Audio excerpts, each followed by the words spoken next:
Good afternoon, Canastota. I'm Sean Becerra, Superintendent of the Canastota Central School District. Today is Friday, May 22nd, and this is the 7th edition of our weekly school operations video update. As always, let's start by reviewing updated numbers on our meal distribution operation. I'm pleased to announce that through Thursday, May 21st, 75,692 meals have been served to our students, with an average of 676 students receiving meals on a daily basis since the beginning of the school shutdown period. Today's distribution will once again include meals for Friday, Saturday, and Sunday. Our schedule for distribution will be adjusted to a 2-day schedule next week. After an off day in recognition of Memorial Day, food distribution will occur next Tuesday and Friday, with 3 days worth of meals being distributed on both days. We will revert back to our normal Monday, Wednesday, Friday schedule the week of June 1st. Thanks to all of our staff for helping us continue this vital service. On Wednesday of this week, I announced the end-of-year schedule for students and instructional staff. As you recall, the governor required staff and students to continue remote education through what had been scheduled as their traditional April break. Canastota fully complied with this directive, and our remote instruction plan continued through that break. This necessitated an alteration in our June calendar as we work to meet the 180-day requirement public schools must adhere to receive their full state aid. As a result, our final day for remote instruction for students will be Tuesday, June 16th. Our final day for 10-month instructional staff will be Wednesday, June 17th. Specific details regarding end-of-year schedule and requirements will be distributed from each building principal. Speaking of school calendar issues, yesterday the governor provided new insight into summer and fall academic calendar. The announcements included the following. Number one, there will be no in-person summer school anywhere in the state. Only remote instruction will be allowed. What this means for Canastota students will be clarified in the coming days now that this information has been made available and regional plans can be solidified. Number two, the governor stated that a guidance document outlining requirements for the reopening of schools will be released sometime next month. And finally, number three, districts must provide a reopening plan by July and then wait to receive approval. A final decision on reopening in the fall will be made at a later date. Given that guidance will not be produced until sometime in June regarding reopening, it's shaping up to be an extremely busy summer as we finalize plans for a potential reopening in the fall. Staying on the topic of end-of-year calendar, plans for graduation was a hot topic of discussion in the past few days. As I did at last night's board meeting, I'd like to once again clarify exactly where plans stand regarding this year's graduation ceremony. To be clear, our absolute first choice is to be able to hold our traditional in-person ceremony. Let me repeat that. Our first choice is to hold an in-person graduation ceremony, if we can do so safely and legally.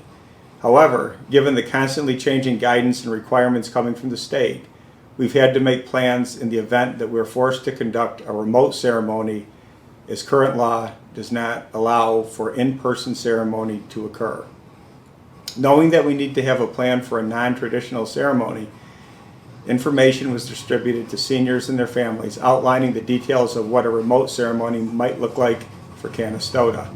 Hopefully we won't need to resort to this option, but if we do, we have a good outline for a plan that allows students to wear their cap and gown, have pictures taken, and experience the walk across the stage that they've been working toward the past 13 years. It is by no means a perfect or entirely complete plan at this point, but it is a good template for us to work from and make necessary adjustments as graduation approaches. So let me briefly review the requirements I've been repeatedly referring to. Number one, the 6-foot distancing standard. We can accommodate the 6-foot distancing requirement by using the stadium field, for example, or spacing people out in any number of other venues. This requirement we can deal with. It is not our biggest stumbling block. The requirement that often is forgotten by people is actually the bigger issue. Number two, the gathering of more than 10 people for an event. Bringing in gatherings of people would be a clear violation of this rule. Even if spaced 6 feet apart, We've repeatedly been informed that gathering more than 10 people remains a clear violation, period.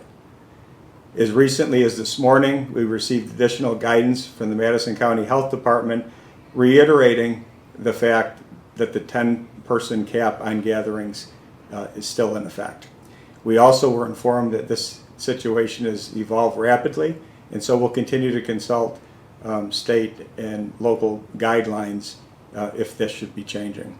Number 3, it would be irresponsible as the leader of the school district to openly and blatantly disregard this law. If the 10-person cap on public gatherings is changed, then we will certainly modify our plans accordingly, as nobody would like to have a traditional in-person ceremony more than me. Now let me address comments about what other districts are reportedly doing. People have commented that they've heard some districts are holding in-person ceremonies. I am aware of some districts that are leaning toward that option. I can only speak to the school that I'm in charge of, and I will never open the district up to potential liability because I chose to disregard a law because of pressure from people wanting the law to be ignored. Many scenarios have been pitched to me, and unfortunately, all would violate the law currently on the books. I'm obligated to represent the district to the best of my ability, and that includes not subjecting the district to health, safety, and negligence violations because I knowingly did not make a decision that complies with the law. So to summarize, a final decision has not been made on the format for graduation. I can assure you of this: the final decision will be made by the Board of Education and by me. As we get closer to the date, we'll inform the school community of the exact details. If things go the way we'd like, that would mean an in-person ceremony. As we fine-tune the remote ceremony plans in the event that we are forced to go in that direction, we will continue to update you on the relevant details. We are in uncharted territory and will continue to adjust our plans as necessary as questions arise and issues present themselves. And most importantly, I guarantee you that we will pull off a ceremony that properly acknowledges our seniors. We will navigate through the challenges and we'll get it right. We will not let our seniors down. We'll both comply with the law and we'll do right by our students and their families. That is my promise to the school community. Obviously, much more to come on this. Shifting gears, let me update you on our budget process for 2020-2021. Last night, the Board of Education approved the proposed 2021 budget, which will be voted on June 9th by absentee ballot. Please join us next Thursday at 6 p.m. when the annual public budget hearing will be live streamed beginning at 6 p.m. We understand we can't interact as we normally do, so please contact our business manager, Nick Panuccio, or me with questions. Over the course of the next few weeks leading up to the vote, we will be compiling a list of frequently asked questions and answering them both in writing and through our weekly video updates. Please continue to check our website for additional updates.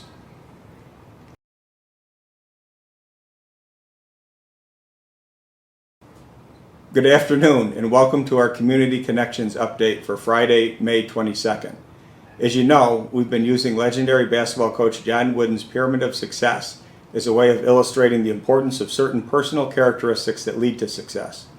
As I stated last week, in times like these, the schools, businesses, and communities that possess these qualities that Wooden outlines will separate themselves from those that are less adaptable. For today's example, we'll look at Wooden's pyramid building block he identified as loyalty. Wooden stated that loyalty was such an important quality that he intentionally placed it in the center of the foundation of the pyramid. When I thought about a great local example of someone who embodies the quality of loyalty, I actually thought about a group of people, not just one specific individual. So let me share a quick story. One of the first events in Canastota I attended was the Memorial Day Parade and Ceremony last year. I had been appointed as superintendent last April and was anxious to begin attending events to get to know the Canastota community better. I ended up learning a lot that day. First of all, I was so impressed by the turnout of the Canastota community, so impressed that so many people turned out to pay their respects to the members of our military who gave their lives in service to the country. I was really impressed after attending the Memorial Day events, as what I witnessed told me that we are a community that honors its history, and in this case, a community that respects sacrifice and support of our democratic ideals as a free republic.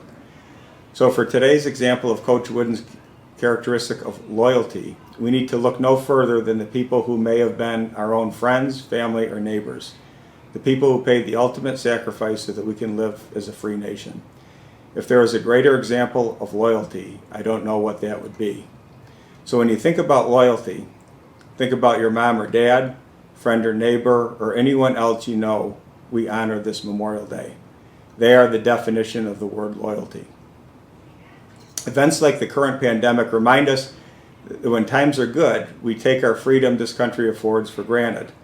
At some point, we'll be able to return to a more normal routine in our daily lives. But if it were not for the sacrifice of so many, what we now consider normal would not have existed. A free public education for all students, no matter their family's social status or bank account, is the great equalizer. One of the rights that separate us from many of the other countries in the world. We can change our situation in one generation through the power of access to education. This is not a reality for so many people around the world. The people we honor on Memorial Day are responsible for preserving that reality. The freedom to learn, grow, and improve. What a gift they gave us. So as we approach Memorial Day, particularly at a time that doesn't allow us to gather together as we normally would to mark such an occasion, let's make sure that we honor the memory of the Canastota community members and all service members who gave their lives in defense of this country. Their demonstrated loyalty in the face of at times extreme adversity to the ideals of freedom and democracy have paved the way for the opportunities we now enjoy. They, without question, are yet another reason why Canastota is known as the hometown of champions. Please enjoy the Memorial Day weekend. Let us never forget the heroes that have ensured our freedoms through their courageous actions, and also to the veterans who are fortunate to still have with us as part of our community. Go Raiders!